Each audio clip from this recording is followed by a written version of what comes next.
Oh, good afternoon. Thank you for joining our Lunch and Learn Trademarks 101. Protect your dental practice and avoid costly mistakes. Very pleased to have our presenter and our business member partner, Ali Oromchian, today.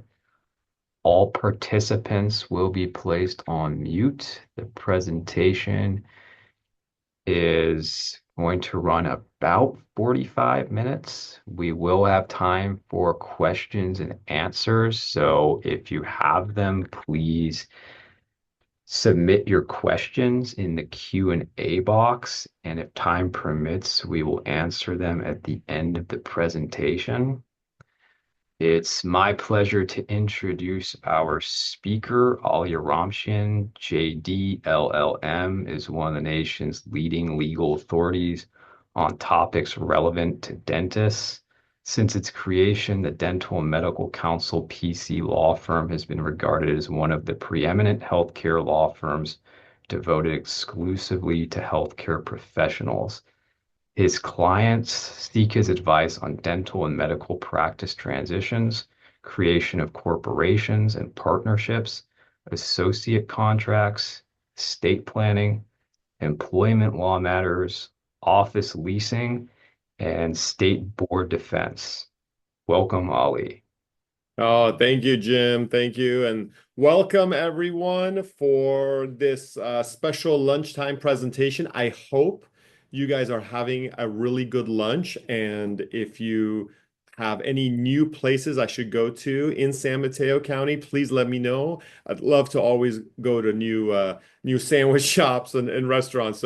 So I hope you guys are enjoying your lunch. And we are going to talk about trademarks today because as Jim mentioned, this is something that came up a lot in some of the surveys that you guys submitted as being a topic that was concerning you.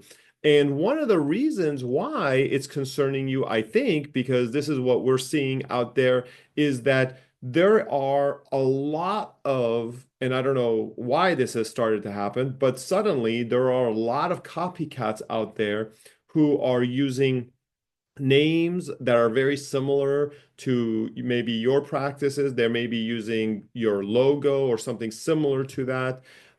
And what's happening is that if you don't protect your trademark and your practice name, then not only can someone uh, potentially use it locally, but then someone that's not in the area, might be able to use it in other parts of the country. And so that's one of the main reasons why we're going to talk about trademark protection today. We're going to talk about sort of how to protect it, what can you protect and whether you should or not.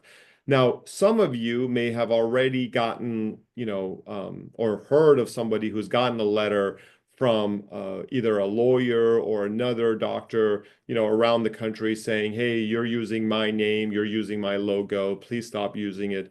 And so this is becoming very frequent, and I think there's a couple of reasons for this. One is that, it used to be that when you hired someone to do your logo, you were hiring someone local. They were usually a very creative person, maybe part of an agency, and they were doing it very uniquely for you. Well, what's happened today is that there are still really good marketing companies around the country that do this for dentists, but sometimes they farm this stuff out to other countries. And or there are services online where you go and you kind of type in what you want, and they will give you 5, 10, 20 options, and then you pick from there. One thing that we've noticed that I think is slightly problematic is that sometimes these people, borrow ideas that they've seen from other practices around the country, and they put it in front of you as being unique. Now you look at this and you go, "Oh my gosh, this looks fantastic."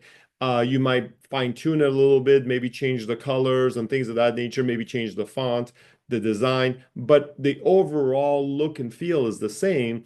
And then people find out, somehow that you're using their, a very similar logo or a very similar name, and then they get very upset, and that's when the letter start and sometimes the lawsuits. And it's very costly to change. It's very costly to change because when you have to change your logos, you have to change the signage on your building, inside your suite, your business cards, your letterhead. There's just a lot of cost that comes with that.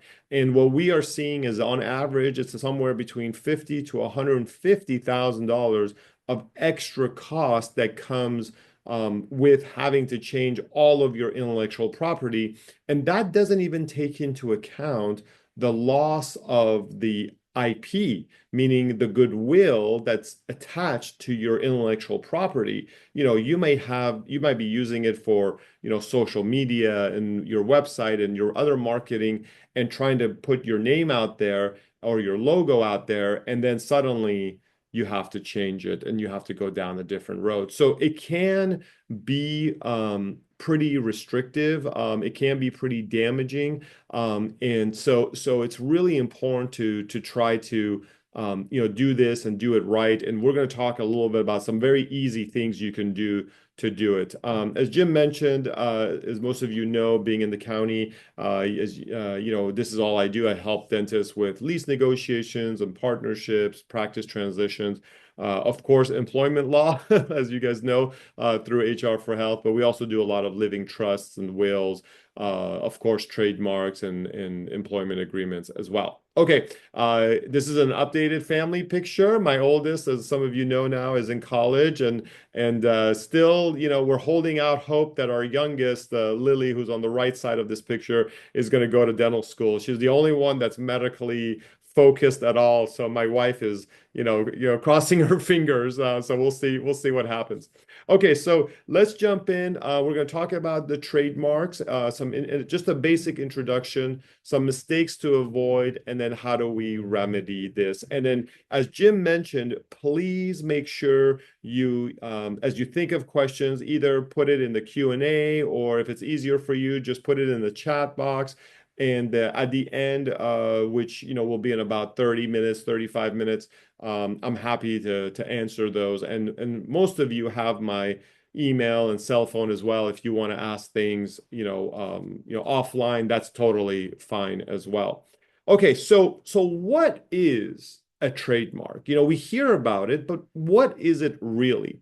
Well, a trademark can be really almost anything: a word, a design, a name, a symbol. It could be really anything that separates and distinguishes your office or your brand from everyone else. Okay. So now, historically, these things have been really broad. And what I mean by that is that we've been able to, protect really broad names. Like, for example, San Mateo Family Dental. That's just sort of a very broad, generic name. Historically, that's been something that has been very easily protectable. Today, that actually is really hard to do, which I'll go into the reasons in a little bit. But for what it means for you as you kind of think about your practice, I would definitely say the practice name that, can definitely be trademarked.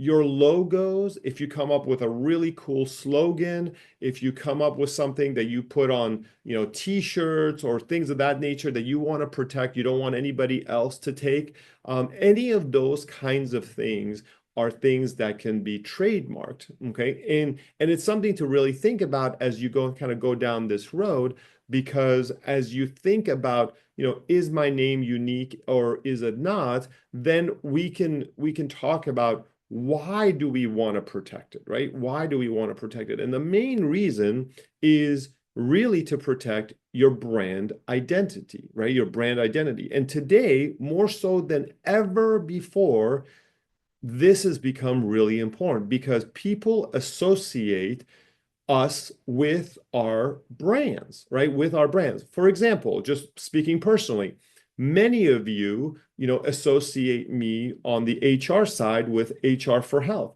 The reason is because, I speak, for them. We have a lot of content that we put out.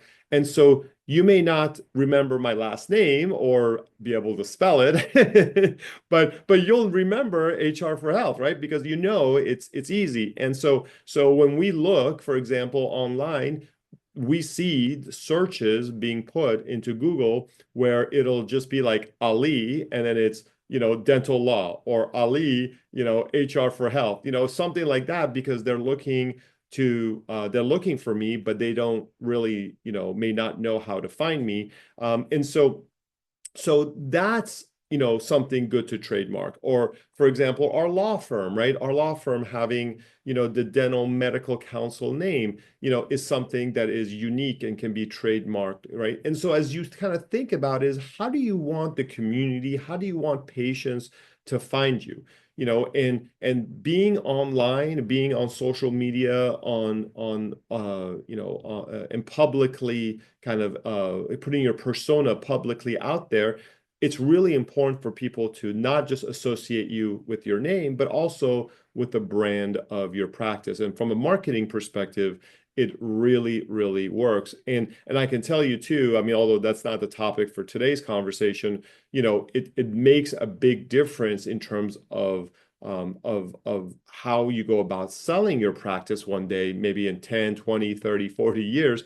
It's always a little bit easier to sell a practice that's associated with a brand than it is just a person's name. Of course, people come to you, because of your reputation, your goodwill, your clinical skills. But having that attached to a brand is also super, super helpful.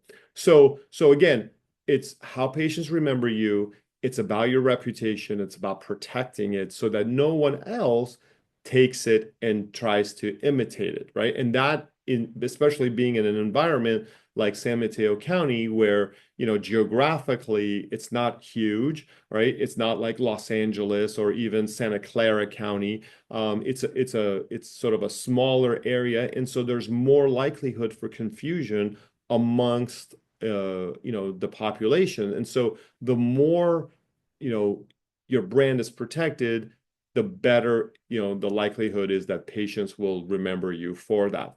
Now, when we talk about trademark protection, what it really means is that you have exclusive rights to that brand or that trademark that we file for you. And so there's a couple of things to keep in mind here. One is that there are times when you might be in practice for 10, 20, 30 years, and you're like, oh my gosh, I have an incredible logo. I have an incredible name, and I haven't trademarked it. Is it too late to trademark? And it's never too late to trademark, because you will, from the time you trademark, you will protect that name and that brand moving forward forever, basically. Now, what happens if someone, from the time you started using it to today, when you do to your trademark, what happens if someone else has a similar logo or similar name? Well, there's a little bit of, you have some options there. It's not easy, but you have some options. One is you can certainly go after them to make them stop using it. That is definitely something that can be done under what's called common law. But also there, if you're not able to do that because let's say they're out of the area or whatnot, then they may be able to use it, but by you trademarking it, you protect it against anybody else using that brand or that name moving forward. So no one else can copy you, right? So someone who has copied you in the past before you trademark might be able to continue using it depending on how long they've been using it and whatnot. But moving forward, you're not going to allow anybody else to use it. And this is the important thing, it prevents somebody from coming after you, right? We had a situation not too long ago where our doctor, who had just bought a practice, actually, trademarked the name of her practice, and it was totally valid. It was a valid trademark. We filed it. It was fine, no problems. And someone had a similar trademark, but not exactly the same. It was different, although visually it kind of looked the same, but it was actually very different. And they sent a letter just trying to scare our client, basically saying, you have to change everything, you have to change your logo, you have to do this because it's similar to mine. And when you started to really look at it carefully, you realized that it wasn't really similar. Now, to the untrained eye, it had some Chinese characters actually in the logo. To the untrained eye, it might actually look very similar. But when you look at it from the Chinese culture, in this example, you actually notice that the words that were inside this logo were actually very different. And so it was a different logo. And yet it didn't prevent someone from sending that nasty letter from a law firm, making claims and trying to scare our client. And so my point is, you want to make sure that you're doing it to protect yourself, in the future. Now, let's go back to what can be trademark. So one word or a set of words. Okay, so that's important. A design can be done as well. Now, to go back to what I mean by a word or set of words, again, historically, there was a lot of variance in terms of what we could do.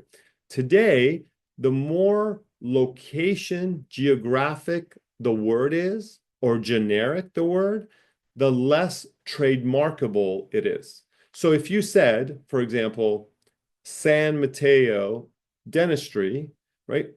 That would be a weak trademark. I probably wouldn't even recommend trademarking that, quite honestly, because it's the word San Mateo, which is the name of a city, so it's geographically, not unique or whatnot.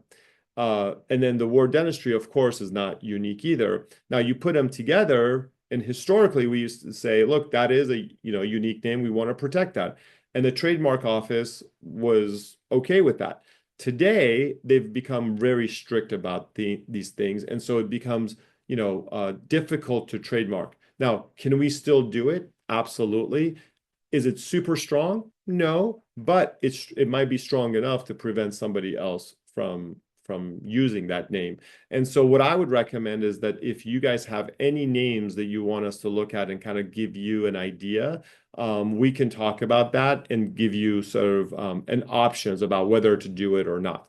Now, if there was a logo, associated with that, so that's a design. Now, if there's a logo and inside the logo, it says, let's say San Mateo Dental, but the logo's unique and whatnot, then we can trademark that whole thing. You're not trademarking just the word San Mateo Dental, but you're trademarking the logo, which has those words. And so that is also something that can be done. Special symbols that you come up with, if you do that or you have those, that can be trademarked. And anything that's kind of unique, whether it's a foreign language or it's in English, that can separate your brand can be trademarked. So, obviously the famous ones are, words like Google, right? Like that designates a number, right? But it was never really used that way. And so they were able to get the trademark for it because for a software company, that was considered trademarkable, right? And there are a lot of examples of very unique words, that can be trademarked. And so just kind of think about that. Now, what, as I said, cannot be trademarked? Well, things again that are vague, right? Like if you said, I want to, trademark the word best, dental office, or the top practice, things of that nature, the top dentist, things like that are very generic. Things that are geographic can be also very generic, like we talked about. Those kinds of things, aren't necessarily fantastic, but sometimes can be trademarked, again, depending on the situation. So what I would say is, send us the name, we can look at it for you and kind of give you an idea if you have any questions about it. Sometimes, people use the name of like a neighborhood in town that is not necessarily commonly known, and that could, that could work potentially. And then the final thing, and this is where, we do some work for you before we actually file the trademark, which is we check to see, are there other names out there that are similar to this trademark. And again, the trademark office has gotten a little bit more, strict about this. And so, if it's even like somewhat similar, they require us to do a lot more work to fight it, and appeal it. But if it's similar to another existing trademark, then that could also be a problem. Okay. All right. So now, what are some of the mistakes to avoid? Well, one is choosing a name without actually doing a trademark search. Now, this is not your fault, right? This is not your fault, but I'm recommending that you guys do this because who's not doing it is marketing companies. Okay, so marketing companies are not doing these kinds of searches. And so they might come up with a name, but it's not actually something that you should use because somebody else is using it, or it's already been trademarked. And now you spend 2 months, 3 months sometimes designing it and going back and forth and so on and so forth. So, if you are, just starting and you're buying a practice or you're building a practice from scratch, and you hire a marketing company to do your logos and your name, which, there are some really good ones out there to do that. Make sure that when you narrow it down to a couple of names, if you want, just send them to me. Say, Ali, do you mind searching it? And we can search these for you. It doesn't take a lot of time. It's not very costly. We just do them quickly. We tell you kind of what the chances are and how good or bad, the options are in terms of trademarking it before you move forward. So not checking a name is huge. And then the next thing is assuming that having a corporate name or an LLC name or even a domain name is the same as trademark protection. And so remember, it is not. You can name your corporation. Obviously California has special rules about how you name a dental corporation. But then you've got your fictitious business name. You can name that, and it might be okay with the county. You might name an LLC if you own real estate. You might name it a special way, and it might get passed by the state, right? And you might get your incorporation done and filed, but that does not mean you have trademark protection, right? It does not mean you have trademark protection. It just means the name of your entity is that. So to have trademark protection, you have to file it with the federal government, and then go through that whole process. There's a state version of that too that we don't usually recommend doing. But if you said, Ali, I just want to be in the state, you can do that as well. And then filing, obviously, the name with the county through the fictitious name process is an option as well. But remember, just having a domain name, if the domain name is available, it doesn't mean that you have protection in your name. It just means you have the domain name, which is good. It's a start, but it doesn't mean you have trademark protection nationally. Okay.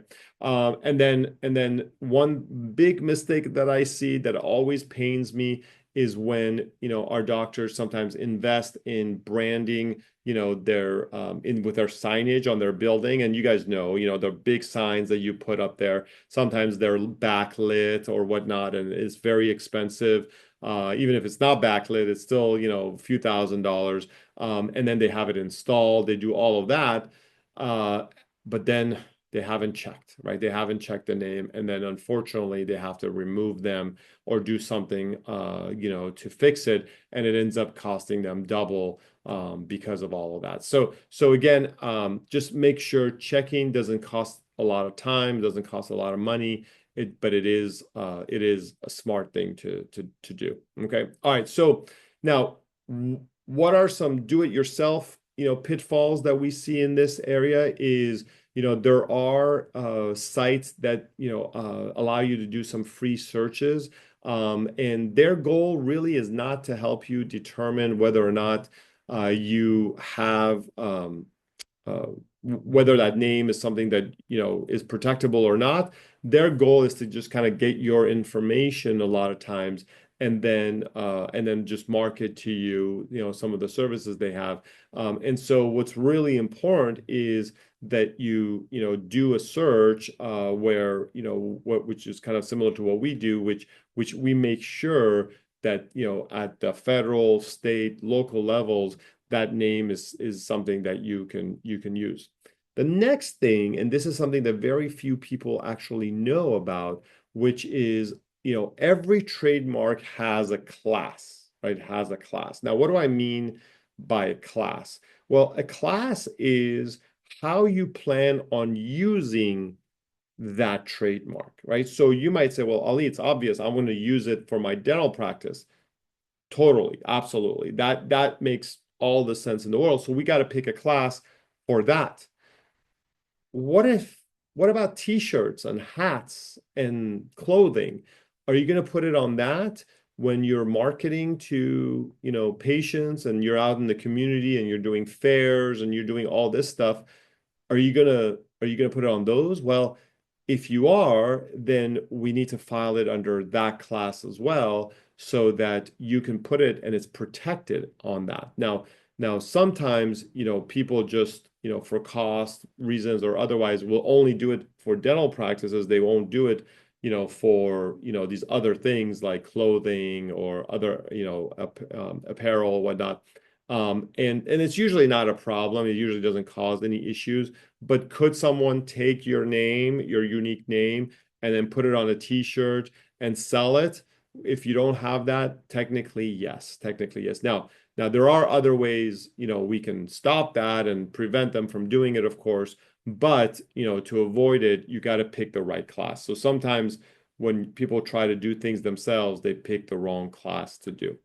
The other thing is that when you file these trademarks with the trademark office, if you use the wrong descriptions, if you do the wrong, if you describe it wrong, if you summarize it wrong, then it can leave your brand unprotected because you might describe it too narrowly, right? Like, you describe all the colors and you describe everything, and then that's your trademark with all those colors and all those things. Whereas maybe we don't want it to necessarily be a trademark for, with the colors. Maybe we want it to be black and white and things of that nature. So again, something to kind of, keep in mind. And then finally is registration, which is what we sort of help with. Is not always enough, right? It's not always enough. And what I mean by that is that you do have to have like a system and a strategy for enforcing it if, God forbid, someone is stealing your name or using your name when they shouldn't be, right? When they shouldn't be. That's an important part of this, right? That's an important part of this because a lot of times people, will hear it or see their name being used elsewhere, but they don't do anything about it. And that can actually invalidate your trademark, can actually invalidate your trademark. So one of the things that we recommend is, if you do see that, just let me know. We write a quick letter to them. And usually, if they are truly infringing upon it and whatnot, then we can get them to take it down and things of that nature because you have filed it, you have the registration, it's valid, and it works. And so they would need to take it down. Now, obviously, we're doing this seminar because I want to avoid you being the one that receives those letters from us, right? I don't want you to be the one that receives one because, like I talked about earlier, it's very costly to fix, it's very costly to repair, but to do it right, and do it correctly up front, works out really, really well. So just kind of keep that in mind, as you think about, should I trademark, my name or not? Okay. Now, how can we help with this, right? How can we help with this? Now, the way we do it in sort of two steps, as I mentioned, right? The first step is vetting the name, right? Vetting the name. So you send us the name, and we can do it two ways. One is very informal, like super informal. And it's like an hour of time for me and my paralegal to just kind of do, some searches and some things for you and give you a sense. Or there's like a little bit more formal process, which is a little bit more accurate, because what we do is we go and we search all the databases and for you, and then we write you a memo on, what we have found and the percentage likelihood of success of this trademark. And sometimes it's 80%. I'm like, oh man, I can't say 100%. I can never say 100% because, it's the trademark office. But what I say is, look, there's a 75, 80% chance your trademark's going to get approved because of the searches we've done. And sometimes, it'll be 20% because there are competing trademarks or there are things out there that are very similar to that. And it gets to be a little bit risky. And sometimes it's like in the middle, right? There's things that sound or look similar, but they're not exactly the same thing, or they might be in a different class. And then we'll tell you, look, it's 50-50, and then you have to kind of decide what to do. But the name vetting is something we can help with, either informally or formally. Then it's a matter of where do we file it, right? And strategically, how do we file it? Like I mentioned, we can file it with the state. We can file it, or we can file it with the federal government. The federal government gives you bigger protection because it's nationwide. So if you have plans of growing your business, you want to have 2, 3 offices maybe, or maybe you have grand plans and you want to sell to a DSO or someone else, then having the national protection is better, right? It's better. Many of you teach, you do consulting on the side, there's other things you do. And so in those situations, right, it might actually be better to have the national. But if not, we can file the state version as well. And then it's a matter of picking the right class, like we talked about, and then having the right description as well for you so that it's absolutely clear.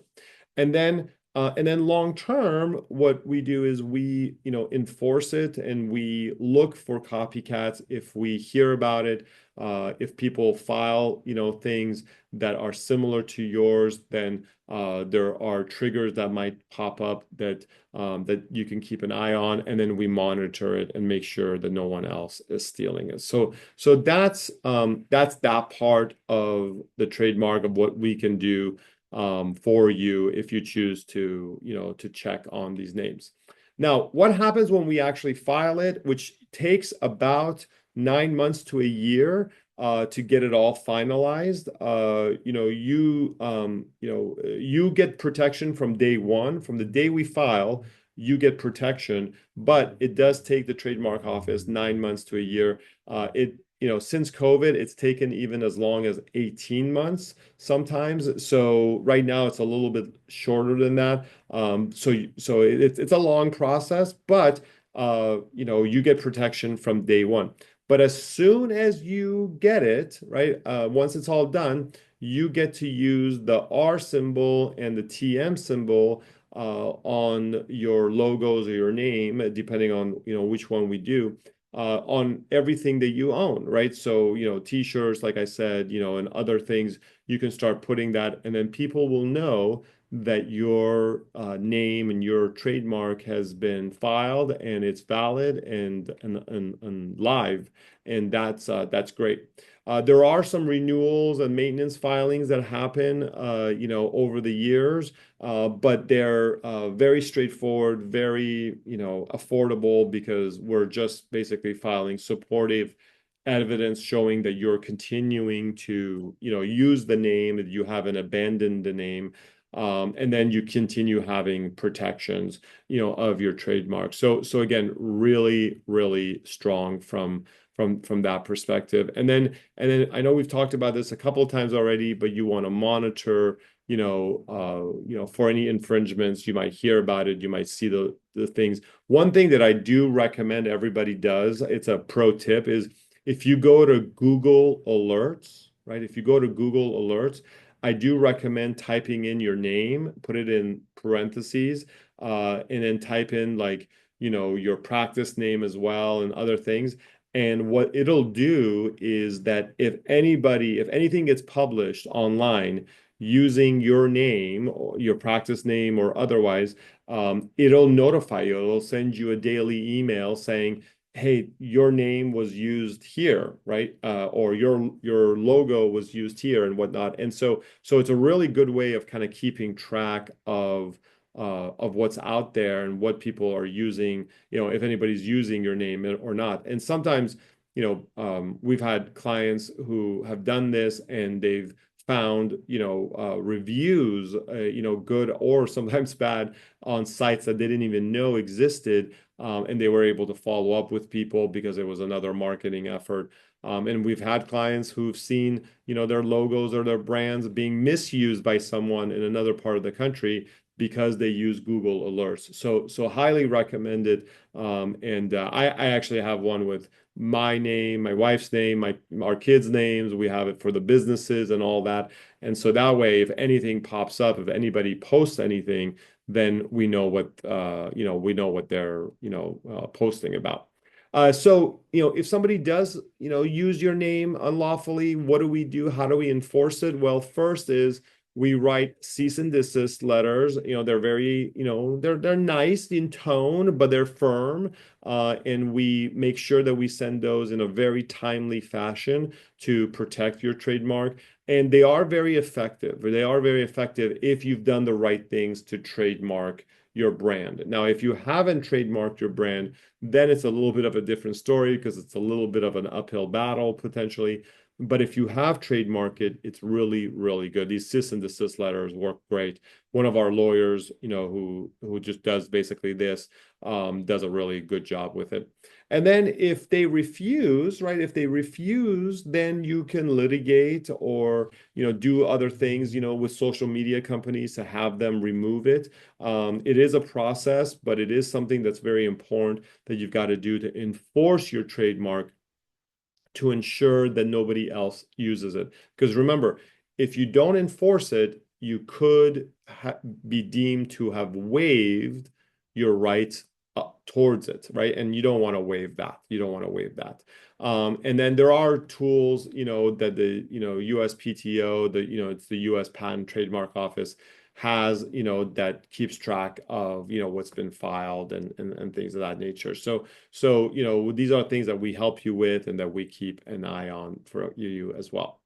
All right, so when we talk about a strategy for brand protection, one is making sure that your trademark is consistent across all things. And what do I mean by that is, well, if you're going to use something with, like, let's say, a blue color, that you use that same blue color everywhere.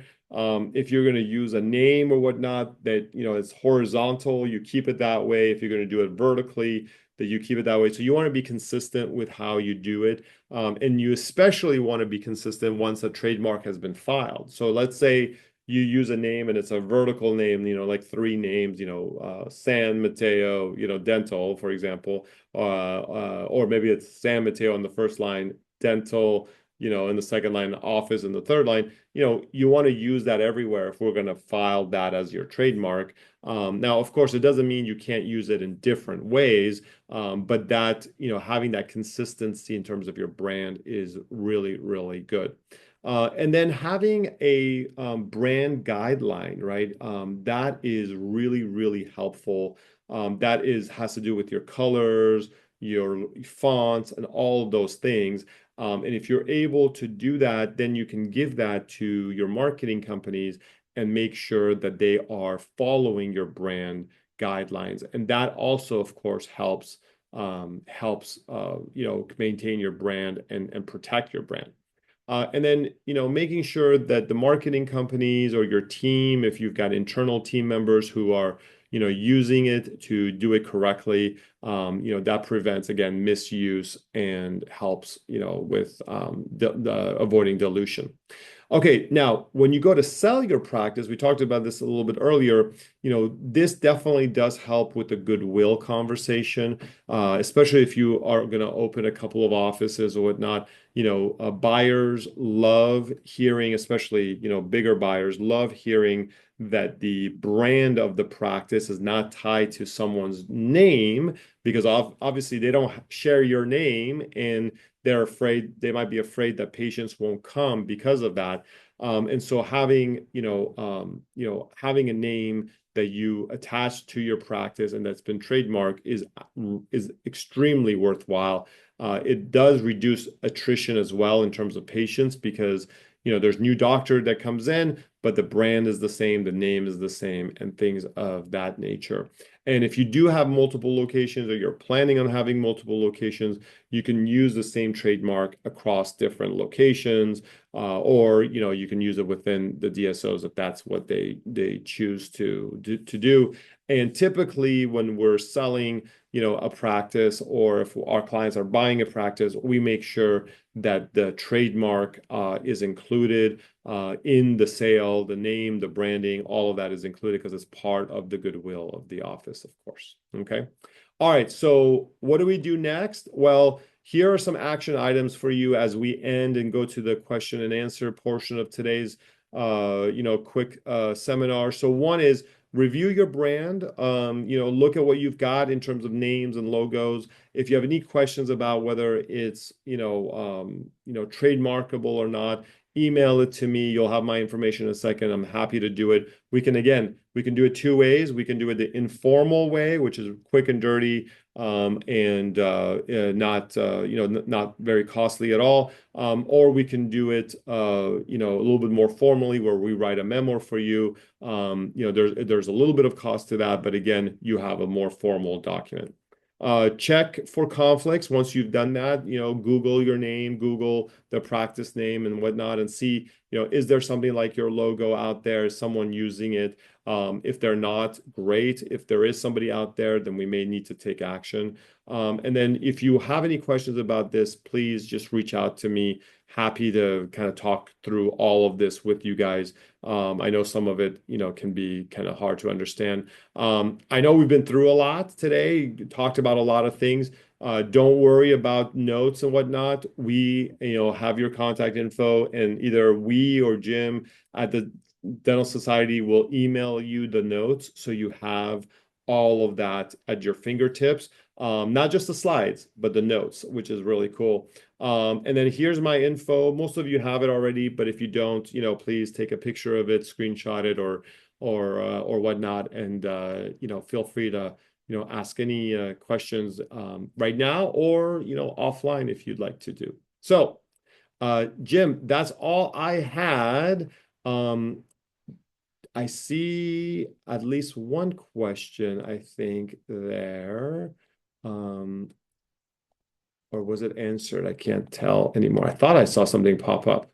So, any questions you see, Jim, or anything I Yeah, should not ask? not yet. Yeah, thank you for presenting to us today, Ollie. Of course. And just a reminder, we do have a few minutes if you'd like to submit any questions into the chat or the Q&A box.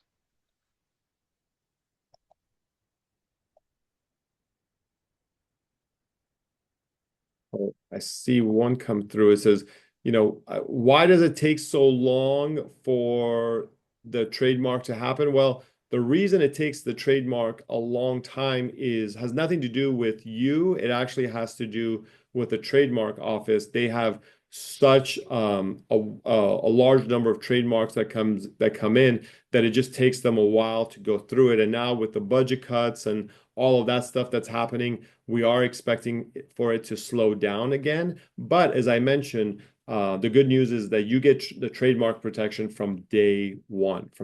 So as soon as you file it, you get that protection. So perfect. Any other questions? Anything else?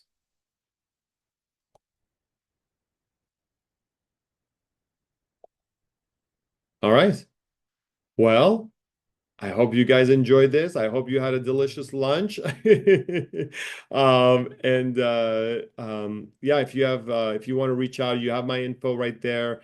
Feel free to email or call us with any questions. And Jim, is there anything else you wanted to chat about now?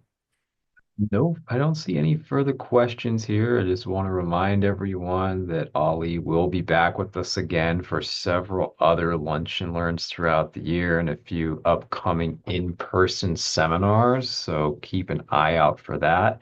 We have recorded this, so we will share it with you when we have it later available later in the coming weeks.